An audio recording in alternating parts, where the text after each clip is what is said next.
Hello friends, आइए आज हम बाबा साहब भीमराव अंबेडकर के जीवन की उन घटना पे बात करते हैं जिनके कारण बाबा साहब ने कानून मंत्री जैसे पद को इस्तीफा दे दिया।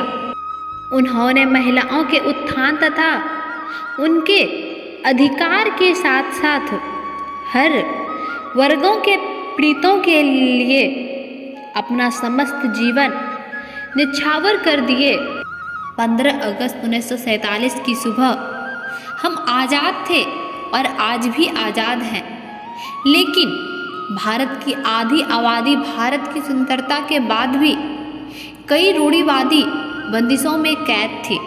भारत की नारी सामाजिक, आर्थिक और राजनीतिक अधिकारों पर नाम मात्र का अधिकार लिए था।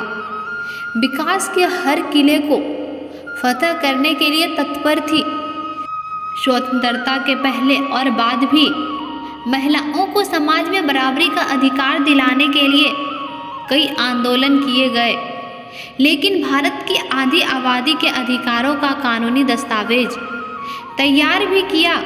भारत के पहले कानून मंत्री डॉक्टर भीमराव अंबेडकर ने उन्होंने भारत की बेटियों की मजबूरी के लिए ऐसा खाका तैयार किया जिसमें विवाह, तलाक, संपत्ति आदि तमाम मुद्दों पर अधिकार देने की बात की गई थी। वर्तमान परिप्रेक्ष्य में हम देखें तो महिलाओं की दशा सुधारने में मील का पत्थर बना है Hindu code bill. Doctor Bhimrao Ambedkar महिला अधिकारों के बड़े परोपकार थे। उनका मानना था कि किसी समाज का मूल्यांकन इस बात से किया जाना चाहिए कि उस समाज में महिलाओं की स्थिति क्या है। किसी भी देश की उन्नति और विकास के लिए महिलाओं का समुचित विकास होना सर्वोपरि है। उनका मानना है कि यदि हमें विकास के शिखर पर पहुंचना है तो महिलाओं को शिक्षित और सशक्त बनना होगा। डॉक्टर भीमराव अंबेडकर का मानना था कि यदि महिलाएं संगठित हो जाए तो समाज को सही दिशा देने में अपना अहम योगदान दे सकती है। वह भारत की शिक्षा व्यवस्था को बेहतरीन बनाने के लिए महिलाओं को शिक्षित करने पर जोर देते थे। वह नारी शक्ति, संघर्ष, साहस, त्याग और बलिदान से भलीभांति परिचित थे। इसलिए उन्होंने वायसराय की कार्यकारी परिषद के श्रम सदस्य के पद पर रहते हुए महिलाओं के लिए प्रसूति अवकाश की व्यवस्था कराई। संभवतः महिलाएं स्वास्थ्य चिंता को लेकर दर्ज इतिहास की यह पहली छुट्टी ही रही होगी।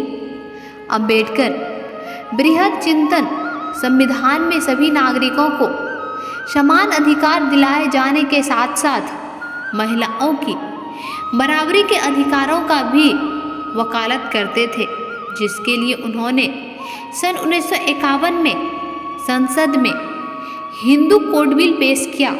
हालांकि दृढ़ता से इस बिल को अंबेडकर ने बतौर तत्कालीन कानून मंत्री के रूप में पेश किया, उतनी ही शिद्दत से इसका विरोध भी हुआ। लिहाजा पंडित नेहरू को पसंद होते हुए भी यह बिल पास ना हो सका, जिसके कारण डॉक्टर भीमराव अंबेडकर ने कानून मंत्री के पद से इस्तीफा दे दिया। हालांकि प्रथम लोकसभा चुनाव के बाद पंडित जवाहरलाल नेहरू ने हिंदू कोड बिल को कई हिस्सों में बांटकर कई एक्ट बनाए, जैसे हिंदू मैरिज एक्ट, हिंदू उत्तराधिकारी अधिनियम, हिंदू दत्तक गृह और पोषक अधिनियम, हिंदू अव्यस्कता और संरक्षक अधिनियम आदि। भारत की स्वतंत्रता के साथ ही महिलाओं को वोट देने का अधिकार पुरुषों के समान प्राप्त हुआ, लेकिन उन्होंने संपत्ति, विवाह और सामाजिक स्वतंत्रता से जुड़े कई मुद्दों पर अधिकार नहीं थे। वह बेटी, पत्नी और बहू के तौर पर घर, खेत खलिहान से लेकर उद्योग धंधों तक शामिल नहीं थी, लेकिन सामाजिक ताने बाने की कई चुनौतियों से जूझ रही थी। सर्वोच्च न्यायालय के निर्णय के अनुसार एक हिंदू महिला को पिता की संपत्ति में संयुक्त उत्तराधिकारी होने का अधिकार जन्म से ही प्राप्त था। हिंदू कोड बिल महिलाओं की सामाजिक दशा में सुधार करके उन्हें तरक्की और कामयाबी से जोड़ता था। हिंदू कोड बिल संसद में पास ना करा पाने से अंबेडकर बहुत दुखी थे। उनका मानना था कि संविधान लिखने से भी ज़्यादा खुशी उन्हें हिंदू कोड बिल पास कराने से होती। यद्यपि हिंदू कोड बिल को कई टुकड़ों में बांटकर कई एक्ट पारित किए गए, लेकिन उनकी प्रभाविकता काफ़ी हद तक कम हो गई। निश्चित तौर पे ये कानून महिलाओं की स्थिति समाज में बेहतर करने में सहायक बने, जिनसे आगे की राह भी आसान हुई है। फिर वह हिंदू महिलाओं के कानूनी अधिकारों हो या मुस्लिम महिलाओं को गुजारा भत्ता और तलाक के नियम में होने वाले बदलाव। आज़ादी से अब तक के इतिहास में कई महत्वपूर्ण फैसले लिए गए जो महिलाओं को सामाजिक और आर्थिक मजबूती देती है।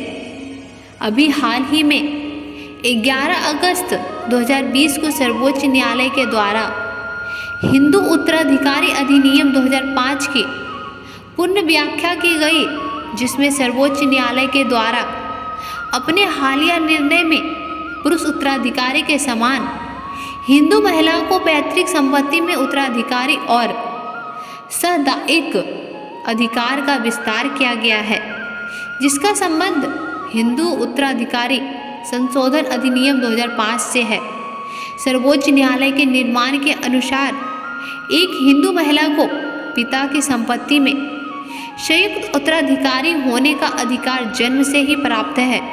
यह इस बात पर निर्भर नहीं करती कि पिता उसका जीवित है या मृतक। यह निर्णय हिंदू उत्तराधिकारी अधिनियम के वर्ष 2005 में किए गए संशोधन के विस्तार पर है। इसके तहत हिंदू उत्तराधिकारी अधिनियम 1956 की धारा 6 में निहित भेदभाव को दूर करने का प्रयास है, ताकि बेटियों को भी संपत्ति में समान अधिकार मिल सके। यह निर्णय संयुक्त हिंदू परिवारों के साथ जैन, बौद्ध, आर्य समाज एवं ब्रह्म समाज से संबंधित सभी समुदायों पर भी लागू किया गया है। न्यायमूर्ति अरुण मिश्रा के अनुसार बेटियों को बेटों के समान अधिकार दिया जाना चाहिए। बेटी जीवन भर एक प्यार करने वाली बेटी बनी रहती है।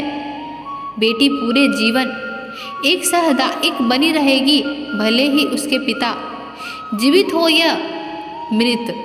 वास्तव में सर्वोच्च न्यायालय का यह फैसला महिला अधिकारों के साथ डॉक्टर भीमराव अंबेडकर के हिंदू कोड बिल की जीत है, जो निश्चित तौर पर महिलाओं के उज्जवल भविष्य की नई इबादत लिखेगा। आने वाले समय में महिलाओं के विकास में मील का पत्थर साबित होगा। तो दोस्तों, बाबा साहब भीमराव अंबेडकर का महिलाओं के लिए किया गया त्याग, बाबा साहब द्वारा बनाया गया हिंदू कोड बिल आज हमारे देश के विकास में सहायक है। महिलाओं के उत्थान के लिए मील का पत्थर है। बाबा साहब उस समय तो जीत हासिल नहीं कर पाए, परंतु आज बाबा साहब की सोच, उनकी सपना पूर्ण होता हुआ नजर आ रहा है। आज महिलाओं को पुरुषों के समान अधिकार दिया गया है, चाहे वो संपत्ति में हो या कार्य क्षेत्र में। हर क्षेत्र में बराबरी का अधिकार है। 2005 में लागू पुत्री का पिता की संपत्ति पे अधिकार से हिंदू कोड बिल पूर्ण हुआ। तो दोस्तों, आपका इस पर क्या निर्णय है, कमेंट बॉक्स में ज़रूर लिखें। वीडियो को लाइक, शेयर, सब्सक्राइब करना ना भूलें। धन्यवाद।